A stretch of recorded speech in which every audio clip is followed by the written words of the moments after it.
Hey, how you floating? It's Bo. Now, personally, I wouldn't advise you actually getting your hopes up. There's no genuine guarantee that these motherfuckers are actually going to fight this time. This has happened a multitude of times. We've had this situation pop off, I would say, too many times for us to think that it's an actual joke. But, yeah, they've said it. It's official. 2023. It's happening. Tank just has a tune-up fight January 7th. And then afterwards, Ryan is the guaranteed one. He's going after him next, which is really, really nice to hear. But at the end of the day, we can only really sit here and hope. But at the end of the day, we kind of already know how that shit is. Fuck hope. Fuck hope. Because it seems as if that these two have more or less made it their mission to kind of hype up the fight than actually fight each other more than anything else. If so, you know, applause to them. Great job.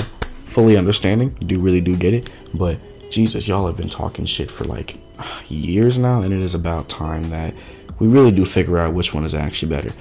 Homeboy with the fast left hand, or I don't know, like the actual real deal motherfucking me Pretty Boy fucking Mayweather. I'm not gonna lie. Everyone's sitting here talking about how Shakur is more like Pretty Boy. Can we get the fuck on somewhere? Shakur Stevenson is Shakur Stevenson. Do not compare the two, please. No, I'm gonna go ahead and assume that this fight will more than likely take place somewhere around, let's say, I want to say maybe like mid-September. If we are really, really lucky, maybe a little bit in early August. Not really too sure, but I do understand that usually after every single fight, there's around, I would say, like a 2-week, maybe even a whole month break that fighters end up taking. And then afterwards, they get right back into the gym.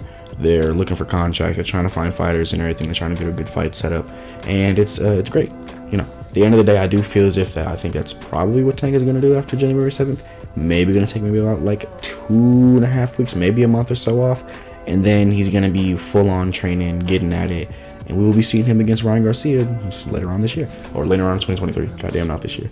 If anything, I will say that speaking of fights this year, Jesus Christ, this is actually its own little topic right here.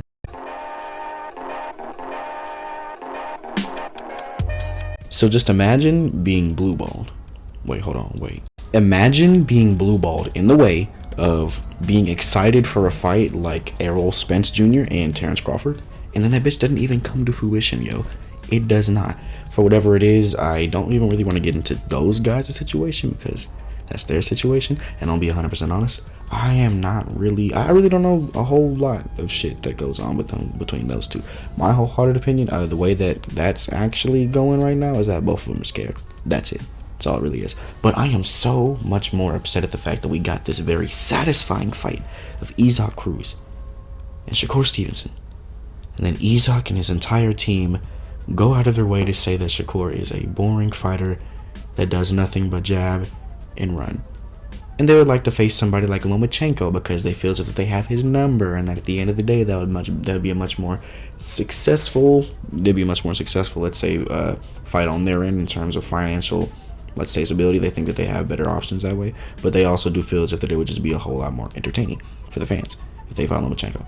I honestly think that either way, it's still up to the fighters in their own right to make the fight as entertaining as it is. Because let me just say this, sure, this shit isn't the WWE or whatever. They're not meant to entertain. They are still fighters at the end of the day. They're still meant to fundamentally stick to the sport. They're still meant to fuck around, and I'm not gonna lie, be smart. They're still meant to fuck around and follow the fundamentals, still make sure that they hit and not get hit. And I'm sorry that Shakur Stevenson does a really great job at doing that, and nobody's really been able to fucking crack the code against him. It just is what it is. I hate to hear such crazy ass excuses from extremely great talented fighters and honestly really great teams like the one of Issac's. It's just very, very disappointing to hear stuff like this.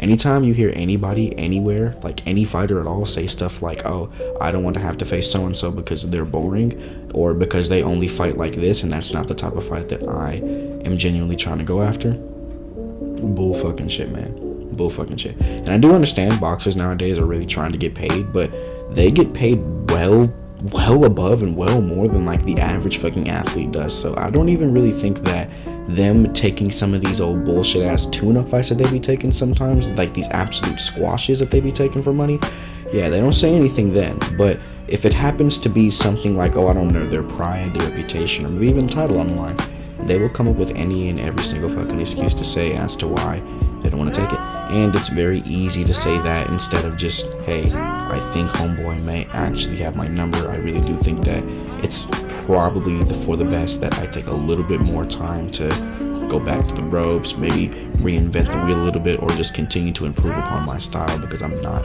truly ready yet. But of course, unreal expectations like that aside, I do feel as if that the fight itself is probably still going to happen.